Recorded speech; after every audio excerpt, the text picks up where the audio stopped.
Il en va tout autrement pour les objets d'intérêt personnel plus extraordinaires et plus importants. Une personne qui ne les recherche pas pour eux-mêmes, avec une certaine ardeur, paraît dépourvue de tempérament.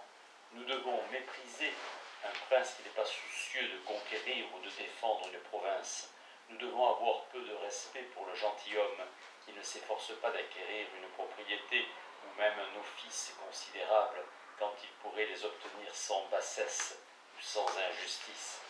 Un membre du Parlement qui ne montre aucun empressement pour son élection est abandonné par ses amis parce qu'entièrement indigne de leur attachement. Même un marchand sera considéré comme un imbécile par son prochain s'il ne fait pas d'effort pour saisir ce qu'on appelle une bonne affaire ou quelque avantage hors du commun. Ce tempérament et cet empressement font la différence entre l'homme d'entreprise et l'homme routinier. Ces grands objets de l'intérêt personnel dont la perte ou l'acquisition change complètement le rang de la personne sont les objets de la passion proprement nommée ambition. Une passion qui, tant qu'elle demeure dans les bornes de la prudence et de la justice, est toujours admirée dans le monde, qui même quand elle dépasse ces bornes, elle n'est pas seulement injuste, mais extravagante, a quelquefois une certaine grandeur déréglée qui éblouit l'imagination. De là l'admiration générale pour les héros et les conquérants, et même pour les hommes d'État, comme le cardinal de Richelieu et le cardinal de Ré, dont les projets ont été audacieux et considérables, quoique entièrement dépourvus de justice. Les objets de l'avarice et de l'ambition diffèrent seulement dans leur grandeur. Un avare est aussi avide d'un demi-penny qu'un ambitieux l'est d'un royaume. Secondement, dis-je, savoir jusqu'où notre conduite doit procéder d'un souci pour les règles générales dépendra en partie de la précision et de l'exactitude, de l'imprécision ou de l'inexactitude des règles générales elles-mêmes. Les règles générales de presque toutes les vertus, celles qui déterminent ce que sont les devoirs de la prudence, de la charité, de la générosité, de la gratitude, de l'amitié, sont, sous de nombreux rapports, vagues et imprécises. Elles admettent de nombreuses exceptions et exigent tant de modifications qu'il est presque impossible de régler notre conduite uniquement par un souci de les respecter. Les maximes communes et proverbiales de la prudence, fondées sur une expérience universelle, sont peut-être les meilleures règles générales qui puissent être données en matière de prudence. Affecter toutefois d'y adhérer strictement et à la lettre serait manifestement de la plus absurde et ridicule pédanterie. De toutes les vertus que je viens de mentionner, la gratitude est peut-être celle dont les règles sont les plus précises et admettent le moins d'exceptions. Que nous devons rendre une valeur équivalente et si possible supérieure pour les services que nous avons reçus paraît être une règle assez évidente qui admet difficilement des exceptions. Toutefois, au moindre examen superficiel, cette règle paraîtra vague et imprécise. Au plus haut degré, il paraîtra admettre des milliers d'exceptions. Si votre bienfaiteur vous a assisté pendant votre maladie, devez-vous l'assister durant la sienne? Ou pouvez-vous honorer votre obligation de gratitude par un service de différentes natures? Si vous devez l'assister pendant sa maladie, combien de temps devez-vous le faire? Pendant la même durée, pour une durée plus longue, ou et de combien? Si votre ami vous a prêté de l'argent pendant votre détresse, devez-vous lui en prêter pendant la sienne? Combien devez-vous lui prêter? Quand devez-vous le faire? Maintenant, demain ou le mois prochain? Et pour combien de temps? Il est évident qu'aucune règle générale ne peut être établie qui donnerait à toutes ces questions une réponse précise dans tous les cas. La différence entre son caractère et le vôtre, entre sa condition et la vôtre, peut être telle que vous pouvez parfaitement être reconnaissant et refuser justement de lui prêter un demi-penny. Et tout au contraire, vous pouvez vouloir le prêter ou même lui donner 10 fois la somme qu'il vous a prêtée, et cependant être justement accusé de la plus noire ingratitude, et de n'avoir pas honoré le centième de l'obligation qui vous y a eu. Cependant, puisque les devoirs de la gratitude sont peut-être les plus sacrés de tous ceux que les vertus bienveillantes nous prescrivent, les règles générales qui les déterminent sont, comme je l'ai déjà dit, les plus précises. Celles qui établissent les actions exigées par l'amitié, l'humanité, l'hospitalité, la générosité sont encore plus vagues et indéterminées. Il y a cependant une vertu dont les règles générales déterminent avec la plus grande exactitude les actions extérieures qu'elle exige. Cette vertu est la justice. Les règles de justice sont précises au plus haut degré et n'admettent aucune exception ou modification, sinon celles qui peuvent être établies aussi précisément que ces règles elles-mêmes et qui généralement découlent des mêmes principes. Si je dois 10 livres à un homme, la justice exige que je paie précisément 10 livres, au moment convenu, ou quand il le demandera. ce que je dois accomplir, combien, quand et où, la nature et les circonstances de l'action prescrite. Tout cela est précisément fixé et déterminé. Quoiqu'il puisse être maladroit et pédant d'afficher une adhésion trop rigoureuse aux règles communes de la prudence ou de la générosité, il n'y a pas de pédanterie à se conformer exactement à celle de la justice. Au contraire, le respect le plus sacré leur est dû, et les actions que cette vertu requiert ne sont jamais si convenablement accomplies que lorsque leur motif principal est un souci scrupuleux et religieux pour ces règles générales. Dans l'exercice des autres vertus, notre conduite doit être dirigée plutôt par une certaine idée de la convenance, par un certain goût pour une ligne de conduite particulière ou par un souci quelconque pour une maxime ou une règle précise. Nous devons considérer la fin et le fondement de la règle plus que la règle elle-même. Mais il en est tout autrement pour ce qui est de la justice. L'homme qui raffine le moins adhère avec la fermeté la plus obstinée aux règles générales et le plus recommandable et le plus digne de confiance, quoique la fin des règles de justice soit de nous empêcher de nuire à notre prochain. C'est fréquemment un crime de les violer, même quand nous pouvons affirmer en prétextant quelques raisons que cette violation particulière ne nuira pas. Dès qu'un homme, même dans le fond de son cœur, commence à chicaner ainsi sur ces règles, il devient souvent un scélérat. Dès qu'il songe à se démarquer de l'adhésion la plus loyale et la plus positive à ce que ses principes inviolables lui prescrivent, personne ne peut plus avoir confiance en lui et dire jusqu'à quel crime il sera conduit. Le voleur imagine qu'il ne fait pas de mal quand il vole aux riches une chose dont, suppose-t-il, ils peuvent aisément se passer, et dont ils peuvent même ne jamais se rendre compte qu'elle a disparu. L'adultère imagine qu'il ne fait pas de mal quand il corrompt la femme de son ami, pourvu qu'il mette son intrigue à l'abri des soupçons du mari et que cela ne dérange pas la paix de la famille. Dès lors que nous nous autorisons de tels raffinements, il n'y a pas de crime si grand dont nous ne puissions nous rendre capables. Les règles de justice peuvent être comparées aux règles de grammaire, celles des autres vertus aux règles que les critiques établissent pour parvenir au sublime et à l'élégance dans la composition. Les unes sont précises, exactes et indispensables, les autres sont imprécises, vagues et indéterminées, et elles nous présentent une idée générale de la perfection que nous devons chercher à atteindre, plutôt qu'elles nous offrent des indications certaines et infaillibles pour y parvenir. Un homme peut apprendre à écrire conformément à la grammaire avec l'infaillibilité la plus absolue, en suivant des règles, et de la même manière peut-être il peut apprendre à agir justement. Mais il n'y a pas de règle dont l'observation ne conduira infailliblement à l'élégance et au sublime dans l'écriture, quoique certaines règles puissent nous aider dans une certaine mesure à corriger et préciser les idées vagues que nous pourrions avoir de ces perfections. Et il n'y a pas de règle dont la connaissance nous apprendrait à agir infailliblement, en toute occasion avec prudence, avec une juste magnanimité, avec une bienfaisance convenable, quoique certaines règles puissent nous rendre capables de corriger et de préciser, sous divers aspects, les idées imparfaites que nous pourrions avoir de ces vertus.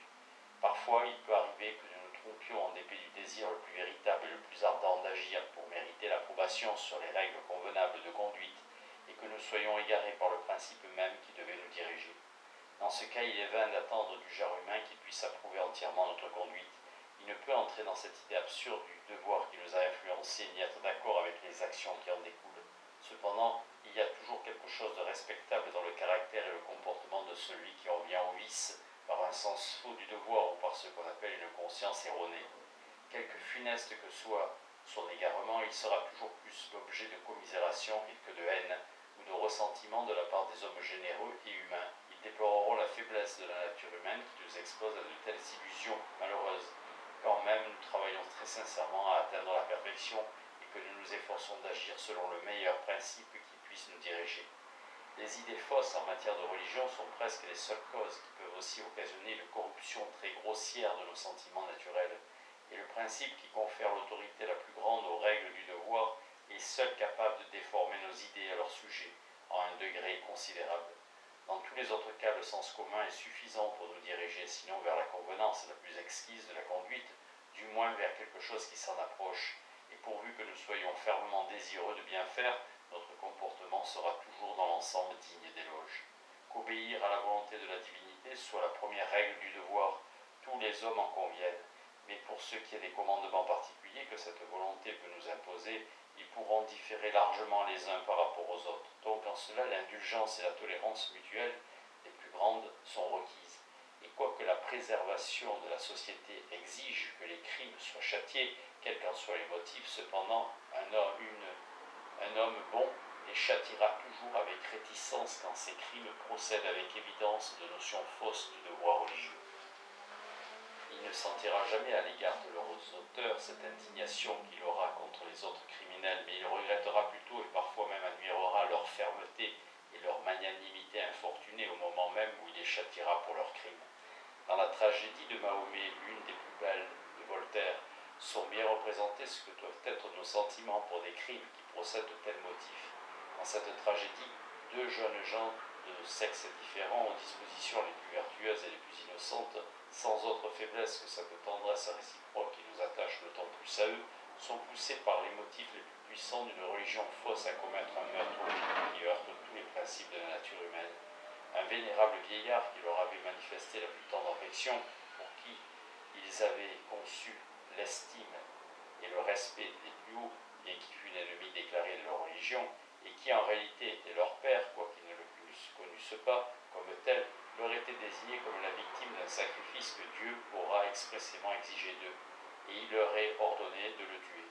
Au moment d'exécuter ce crime, ils sont torturés par toutes les souffrances qui peuvent naître du conflit entre l'idée impérative du devoir religieux d'un côté et de l'autre la compassion, la gratitude, le respect pour l'âge, l'amour pour l'humanité et la vertu de la personne qu'ils vont détruire.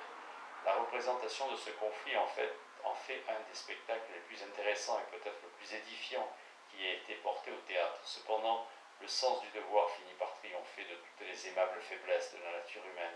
Ils exécutent le crime qui leur est imposé, mais découvrent aussitôt leur erreur, la tromperie qui les avait abusés, et ils sont dévorés par l'horreur, le remords et le ressentiment. Tels sont nos sentiments pour les infortunés séides et Palmyre, tels qu'ils doivent être pour toutes les personnes égarées de la sorte par la religion, car nous sommes sûrs que c'est réellement la religion qui les a perdus, et non pas certaines des passions humaines les plus mauvaises auxquelles la religion sert simplement de prétexte. Si une personne peut mal agir en suivant un sens faux du devoir, parfois la nature peut l'emporter et la conduire à bien agir contre ce sens. Dans ce cas, nous ne pouvons pas trouver déplaisant de voir l'emporter ce motif qui, pense-nous, doit prévaloir, quoique la personne qui agit soit assez faible pour penser le contraire. Comme sa conduite est toutefois l'effet de sa faiblesse et non de ses principes, nous sommes loin de lui accorder comme notre complète approbation. Un catholique fanatique qui, pendant le massacre de la Saint-Barthélemy, aurait été gagné par la compassion au point de sauver des protestants infortunés qu'il était de son devoir, pensait-il, de détruire, ne paraît pas mériter notre complet applaudissement, alors que nous aurions dû le lui accorder s'il avait montré la même générosité en s'approuvant entièrement lui-même. L'humanité de son tempérament peut nous plaire, mais nous devons le considérer toujours avec une sorte de pitié entièrement incompatible avec l'admiration due à la parfaite vertu. Il en est de même avec toutes les autres passions. Il ne nous déplaît pas de les voir s'exercer convenablement, même quand une notion erronée du devoir inciterait la personne à les réprimer. Un quaker dévot frappé à la joue et qui, au lieu de tendre l'autre, oublierait son interprétation littérale du précepte de notre Seigneur au point de corriger la brute qu'il a outragée, ne nous serait pas désagréable. Nous ririons et serions divertis par son tempérament, et nous l'en aimerions plutôt davantage pour cela. Mais nous ne le considérerions certainement pas avec ce respect et cette estime qui semble dû à ceux qui, à une semblable occasion, auraient agi convenablement avec un sens juste de ce qu'il était convenable de faire. Aucune action ne peut être proprement appelée vertueuse qui ne soit accompagnée du sentiment d'approbation de soi. Quatrième partie de l'effet de l'utilité sur le sentiment d'approbation, consistant en une section. Chapitre 1er, de la beauté que l'apparence de l'utilité confère à toutes les productions de l'art et de l'influence étendue de cette sorte de beauté. Tous ceux qui ont examiné avec un peu d'attention ce qui constitue la nature de la beauté se sont aperçus que l'utilité en est l'une des principales sources. La commodité d'une maison donne autant de plaisir au spectateur que sa régularité, et il est tout aussi choqué par son incommodité que lorsqu'il voit que des fenêtres en vis-à-vis sont de formes différentes, ou que la porte n'est pas située exactement au milieu du bâtiment, que l'adéquation d'une machine ou d'un système à la fin pour laquelle il a été prévu confère une certaine convenance et une certaine beauté à l'ensemble de ses parties et en rende agréable la pensée et la contemplation. Cela est si évident que personne ne l'a négligé. La cause pourquoi l'utilité plaît a récemment été établie par un philosophe plaisant et ingénieux qui allie la plus grande profondeur de pensée à la plus grande élégance d'expression et qui possède l'heureux et singulier talent de traiter des sujets les plus abstrus, non seulement avec une parfaite perspicacité, mais aussi avec l'éloquence la plus vivante. David Hume. Selon lui, l'utilité de tout objet plaît à son propriétaire en lui rappelant sans cesse le plaisir ou la commodité que cet objet est propre à favoriser. Chaque fois qu'il le regarde, ce plaisir lui vient à l'esprit et l'objet lui est alors une source de satisfaction et de jouissance perpétuelle. Le spectateur entre par sympathie dans les sentiments du propriétaire et voit nécessairement l'objet sous le même jour agréable. Quand nous visitons les palais des grands, nous ne pouvons nous empêcher de concevoir la satisfaction qui serait la nôtre si nous en étions nous-mêmes propriétaires et si nous disposions d'une demeure si habilement et si ingénieusement conçue. Et c'est de la même manière qu'on explique pourquoi l'apparence de l'incommodité rend tout objet désagréable aussi bien à celui qui le possède qu'au spectateur. Mais à ma connaissance, personne n'a encore remarqué que cette adéquation, cet heureux arrangement des productions de l'art est souvent davantage prisé que la fin même pour laquelle ces productions ont été prévues, que l'exact ajustement des moyens destinés à atteindre toute commodité ou tout plaisir est davantage apprécié que cette commodité ou ce plaisir même en l'obtention desquels tout le mérite des moyens paraîtrait consister. Que ce soit très fréquemment le cas et pourtant attesté par des milliers d'exemples empruntés aussi bien aux plus frivoles qu'aux plus sérieuses préoccupations de la vie humaine. Quand quelqu'un entre dans sa chambre et y découvre les chaises posées au milieu de la pièce, il en veut à son domestique et plutôt que de les laisser dans ce désordre, il prend peut-être lui-même la peine de les remettre à leur place, dos au mur. Toute la convenance de cette nouvelle disposition naît de sa plus grande commodité, car elle laisse le plancher libre et vide. Afin d'obtenir cette commodité, il se donne volontairement plus de peine que l'absence de celle-ci lui en aurait causé, car rien n'eût été plus simple pour lui que de s'asseoir sur l'une des chaises, comme il le fera sans doute une fois sa tâche terminée. De sorte que ce qu'il souhaitait, semble-t-il, n'était pas tant cette commodité elle-même que l'arrangement des objets qui la procurent. C'est pourtant cette commodité qui préside finalement à l'arrangement et lui confère toute sa convenance et sa beauté. De la même façon, un amateur de montres méprisera une montre qui retarde de 2 minutes chaque jour. Il la cédera peut-être pour quelques guinées avant d'en donner 50 pour une autre qui ne retarde pas plus d'une minute tous les 15 jours. Nous n'usons pourtant d'une montre qu'afin de connaître les heures rondes et de ne pas manquer un rendez-vous ou de ne pas être victime de tout autre inconvénient de ce genre. Or, la personne si minutieuse à l'égard de cette machine ne se montrera pas forcément plus scrupuleusement ponctuelle qu'une autre, plus soucieuse de connaître l'heure précise pour quelque autre raison. Ce qui l'intéresse n'est donc pas tant cette connaissance que la perfection de la machine qui en est le moyen.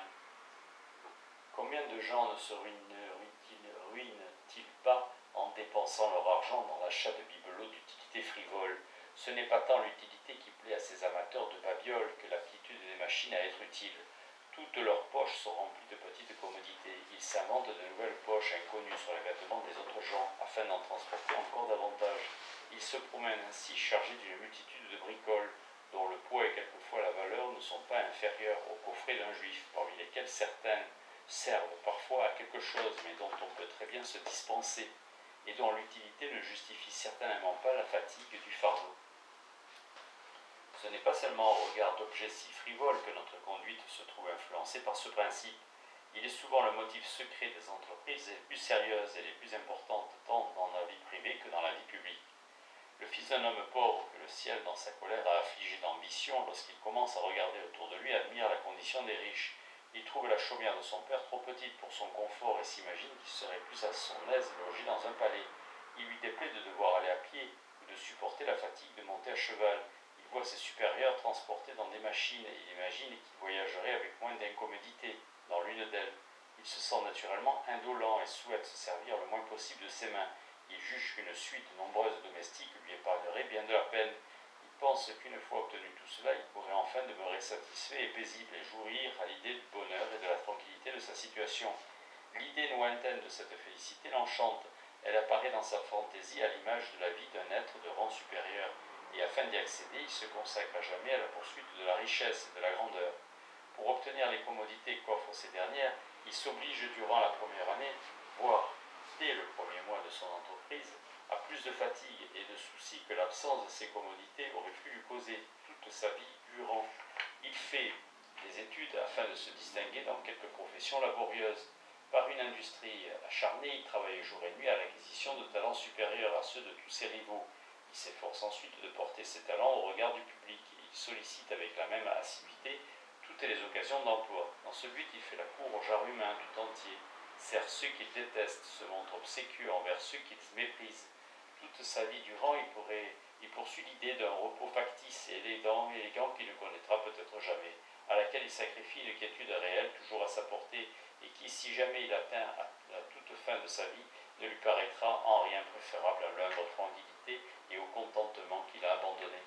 C'est lors de ces derniers jours, le corps épuisé par le labeur et les maladies, l'esprit humilié et irrité au souvenir des milliers de préjudices et de déceptions qu'il imagine avoir subis du fait de l'injustice de ses ennemis, ou de la perfidie et de l'ingratitude de ses amis, qu'il commence enfin à trouver que la richesse et la grandeur ne sont que des bibelots, d'utilité frivole, qu'elles sont aussi peu propres à procurer le bien-être du corps et la tranquillité de l'esprit que les petites trousses de toilette des amateurs de babioles, et qu'elles sont, comme elles, plus gênantes pour celui qui les transporte que ne sont commodes tous les avantages qu'elles peuvent lui procurer.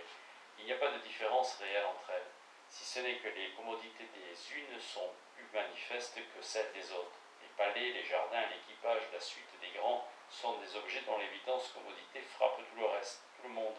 Ils n'exigent pas de leur propriétaire qui nous explique en quoi consiste leur utilité.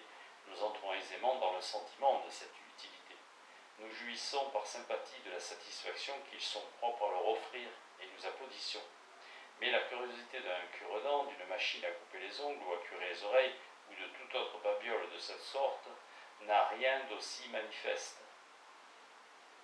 Leur commodité peut être aussi grande, mais elle n'est pas aussi frappante, et nous n'entrons pas si aisément dans la satisfaction de celui qui les possède. Il est donc moins raisonnable d'en faire des sujets de vanité que ce n'est le cas pour la magnificence de la richesse et de la grandeur. Et c'est en cela que consiste le seul avantage de ces dernières. Elles satisfont plus efficacement l'amour de la distinction si naturelle à l'homme.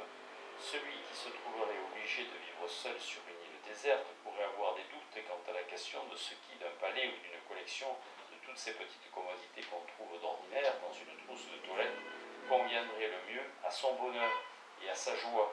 Certes, s'il doit vivre en société, il n'y a pas d'hésitation, car dans ce cas comme dans tous les autres, nous prêtons toujours plus attention aux sentiments du spectateur qu'à ceux de la personne principalement concernée, et nous considérons plutôt la manière dont la situation de cette dernière apparaît aux autres que la manière dont elle lui apparaît à elle-même. Cependant, si l'on examine pourquoi le spectateur distingue avec tant d'admiration la condition des riches et des grands, on remarque que ce n'est pas tant à cause du bien-être ou du plaisir plus grand dont ils sont supposés jouir qu'à cause des innombrables arrangements artificiels et élégants qui procurent ce bien-être ou ce plaisir. Ils n'imaginent même pas que les riches et les puissants sont réellement plus heureux que les autres gens. Mais ils imaginent qu'ils possèdent plus de moyens d'être heureux. Et c'est l'habile et ingénieux ajustement de ces moyens à la fin pour laquelle ils ont été prévus qui est la source principale de son admiration. Mais avec la langueur de la maladie et la lassitude de la vieillesse, les plaisirs des distinctions vaines et futiles de la grandeur disparaissent. Ils sont désormais incapables d'inciter celui qui est dans cette situation aux quêtes laborieuses dans lesquelles il avait jadis engagé. En son cœur, il maudit l'ambition et regrette en vain le bien-être et l'indolence de la jeunesse, ces plaisirs à jamais enfouis qu'il a follement sacrifiés à ce qui, maintenant qu'il le possède, ne lui procure aucune réelle satisfaction. La grandeur apparaît sous ce jour misérable à quiconque, affligé par la mélancolie ou la maladie, en est réduit à examiner sa propre situation avec attention et à considérer ce qui fait réellement défaut à son bonheur. La puissance et la richesse apparaissent alors telles qu'elles sont, d'énormes machines compliquées composées des ressorts des plus fins et des plus délicats, inventées afin de produire quelques commodités futiles pour le corps, des machines qui doivent être maintenues en ordre avec la plus soucieuse attention et qui, en dépit de notre soin, menacent à chaque instant d'éclater en morceaux et d'écraser dans leur chute leur infortuné propriétaire. Elles sont d'immenses édifices dont la construction exige le labeur d'une vie entière, qui menacent à chaque instant d'ensevelir celui qui les habite, et qui, tant qu'elles sont debout, quoiqu'elles puissent le prévenir contre de petites incommodités, ne peuvent le protéger d'aucune des sévères rigueurs des saisons. Elles le protègent de la pluie de l'été, non de la tempête de l'hiver, et le laissent toujours aussi exposé, et quelquefois davantage encore qu'il ne l'était auparavant, à l'angoisse, à la crainte et au chagrin ou aux maladies, aux dangers et à la mort. Mais si cette philosophie mélancolique, familière à tout homme en temps de maladie ou d'accablement, déprécie ainsi entièrement les grands objets du désir humain, nous ne manquons jamais de les considérer sous un aspect plus agréable. Une fois recouvrée une santé et une humeur meilleure, notre imagination, qui est comme confinée et cloîtrée dans notre propre personne, dans les moments de douleur et de chagrin, s'étend elle-même à tout ce qui nous entoure en temps de bien-être et de prospérité. Nous sommes alors enchantés par la beauté de l'arrangement qui règne dans les palais de l'économie des grands. Nous admirons la manière dont chaque chose est disposée, afin de promouvoir leur bien-être, de prévenir leurs besoins, de satisfaire leurs souhaits, d'amuser et de divertir leurs désirs les plus frivoles. Si nous considérons la satisfaction réelle que toutes ces choses sont capables de produire, pour elles-mêmes et indépendamment de la beauté de l'arrangement propre à la favoriser, elle nous apparaîtra toujours au plus haut point méprisable et insignifiante. Mais nous la considérons rarement sous ce jour abstrait et philosophique. Nous la confondons naturellement en notre imagination avec l'ordre, le mouvement harmonieux et régulier du système, de la machine ou de l'économie au moyen desquels elle est produite. Les plaisirs de la richesse et de la grandeur, considérés sous cet aspect complexe, frappent l'imagination comme quelque chose de grand, de beau et de noble, dont l'obtention mérite amplement le labeur et l'angoisse que nous sommes si portés à nous consacrer.